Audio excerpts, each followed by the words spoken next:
여러분 안녕하십니까? 뉴스투데이 충북 세종 소식 전해드립니다. 오늘도 무더위가 기승을 부렸는데요. 땡볕 아래 농민들은 예년보다 빨라진 더위와의 한판 전쟁을 치르고 있습니다. 조을선 기자가 보도합니다.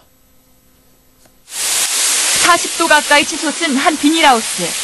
5분만 일해도 땀이 줄줄 흘러내려 한증막이 따로 없습니다. 사람 잡는 무더위 속 햇빛을 반사하는 알루미늄 차단막을 쳐놔야 그나마 일을 할 수 있을 정도입니다. 벌써 이렇게 더워가지고 정말 일하기가 힘든데 그럴 때는 이제 한낮에는 이걸 침으로써 좀 시원하게. 또 다른 비닐하우스엔 시원한 증기가 쉼없이 뿜어져 나옵니다. 30도가 넘을 때마다 자동으로 차가운 지하수를 뿌리는 스프링클러까지 설치해 무더위를 잡고 있습니다. 일반적으로 시설하우스는 바깥 온도보다 10도에서 20도가량 높기 마련인데요. 이 하우스 같은 경우에는 오히려 5도가량 더 낮습니다. 너무 고온이면요. 이게 꽃이 폈을 때 이제 수정액을 뿌렸을 때는 착화가 잘 안 된다고 그러죠. 찌는 듯한 더위에 한숨을 푹푹 쉬는 한우들. 미네랄과 유기산이 든 생물 활성수를 맞으며 무더위와 힘겨운 싸움을 합니다. 더위 속 번지기 쉬운 질병도 예방하고 악취도 줄이기 위해서입니다. 쾌적한 환경을 만들어주니까 소들이도 더위에 버티는 힘도 더 강해지는 것 같습니다. 닭들도 후끈한 열기에 지쳐 꼼짝을 않습니다. 대형 선풍기 바람을 쏘이고 면역력 높이는 비타민C까지 마시며 간신히 버티고 있습니다. 예년보다 한 달 빨리 시작해 오는 9월까지 이어질 것으로 예보된 가마솥 더위. 적지 않은 농가 피해가 우려되는 가운데 무더위의 사투는 한층 더 치열해질 것으로 보입니다. MBC 뉴스 조울선입니다. 군대 내 폭력, 하루 이틀 일이 아닌데요. 군복무 중 후임들에게 상습적으로 가혹행위를 한 대학생들이 제대 후 사회에 나와 처벌을 받았습니다. 이호진 기자가 보도합니다. 지난해 11월 해병대를 전역한 대학생 김모 씨. 군복무 시절 김 씨는 후임병들에게 상습적으로 가혹행위를 했습니다. 행동이 느리다. 체조를 시켰는데 틀렸다. 심지어 어리버리하게 생겼다는 말도 안 되는 이유로 손과 발, 군홧발을 이용해 폭력을 휘둘러 왔습니다. 휴가를 미리 말하지 않았다며 담뱃불로 손등을 지지는 일까지 있었습니다.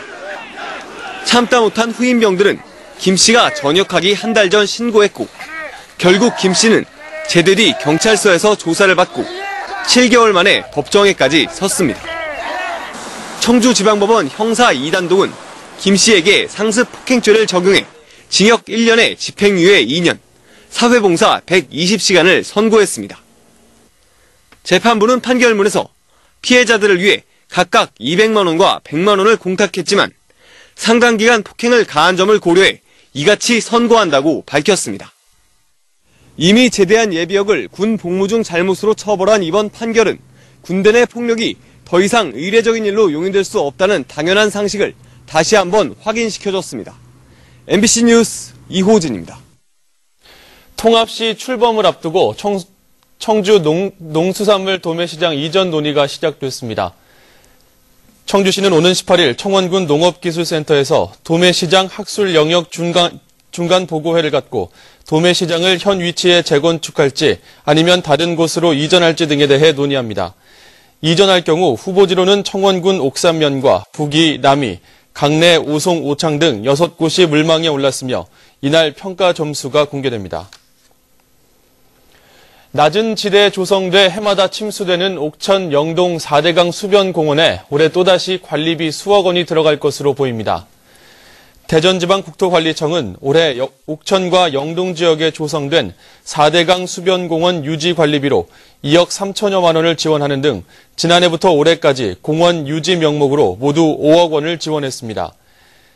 지난 2011년 공사비 136억 원이 투입돼 만들어진 이 공원은 홍수위보다 낮아 침수 피해가 반복되고 있습니다.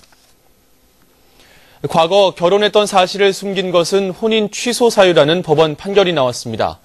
청주지방법원 가사 1단독은 아내가 과거 다른 남성과 결혼해 아이까지 두었다는 사실을 뒤늦게 알게 된 34살 A씨가 아내를 상대로 낸 혼인 취소 청구 소송에서 원고 승소 판결했습니다. 재판부는 판결문에서 상대방의 혼인과 이혼 경력, 자녀 유무 등은 결혼을 결정하는 데 무엇보다 중요한 요소라고 밝혔습니다. 도내 출생아 수가 3년 만에 다시 감소세로 돌아섰습니다. 충청북도에 따르면 올 들어 지난달까지 도내 신생아 수는 6,100여 명으로 지난해 같은 기간보다 4.8%가 감소했습니다. 감소폭은 지역별로 청주시가 가장 컸고 제천과 청원, 단양 순이었습니다. 충북의 경우 백호띠였던 지난 2010년부터 흑룡띠의 해였던 지난해까지 신생아 수가 해마다 증가해왔습니다. 충청북도가 총 상금 1,000만 원 규모의 제2회 모바일 앱 공모전을 엽니다.